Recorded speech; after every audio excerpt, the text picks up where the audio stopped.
Dans notre vie publique, je ne vois que le problème de la guerre qui soit vraiment difficile. Les questions ouvrières se résoudraient par le bon sens.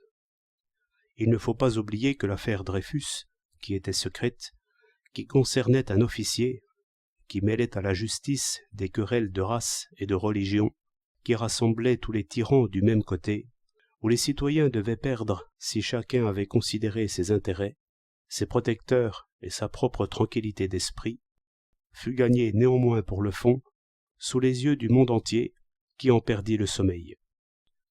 Et cela se fit le plus simplement du monde, par la vertu du vote secret, contre quoi les tyrans d'opinion ne peuvent rien.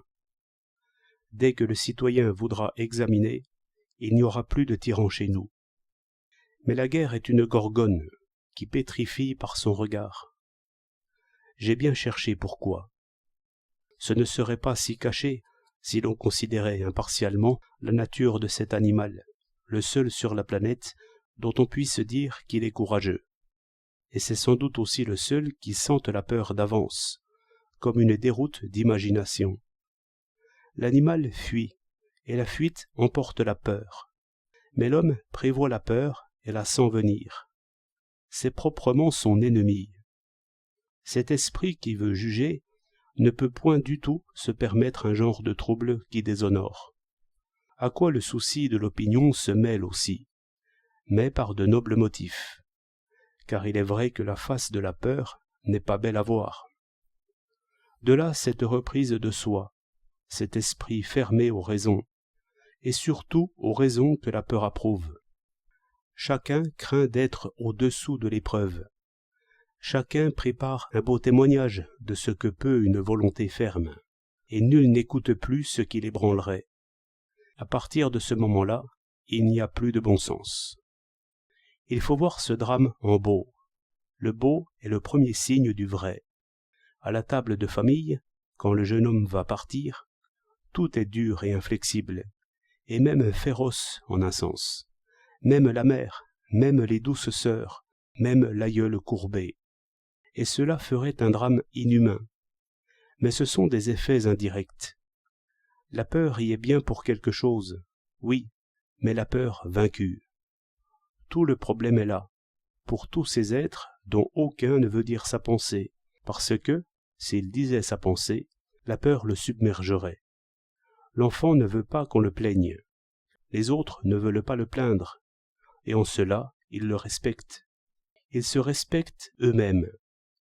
Par cette entente, où l'affection la plus vive s'applique à produire les signes de l'insensibilité spartiate, un silence s'établit et une censure.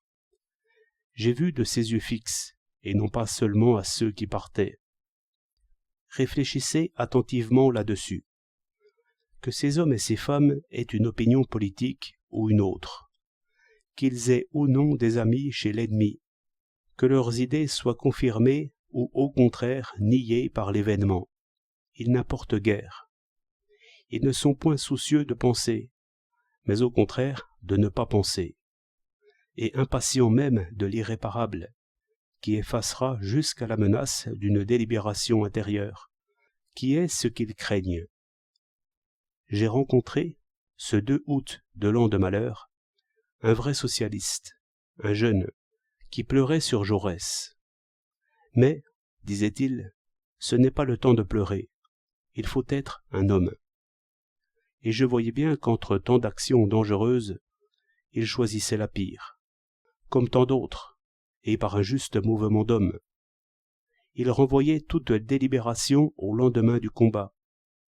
Attention là, c'est le vrai péril. Et je ne suis pas même sûr que la suppression des armées permanentes nous mettrait à l'abri de ces mouvements redoutables.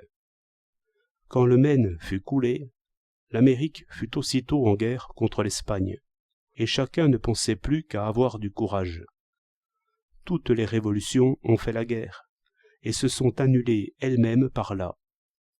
Le tout est de ne point se laisser conduire jusqu'à un 2 août, de voir venir de loin la chose, et de la dissoudre par un choix attentif et une surveillance continuelle des hommes politiques.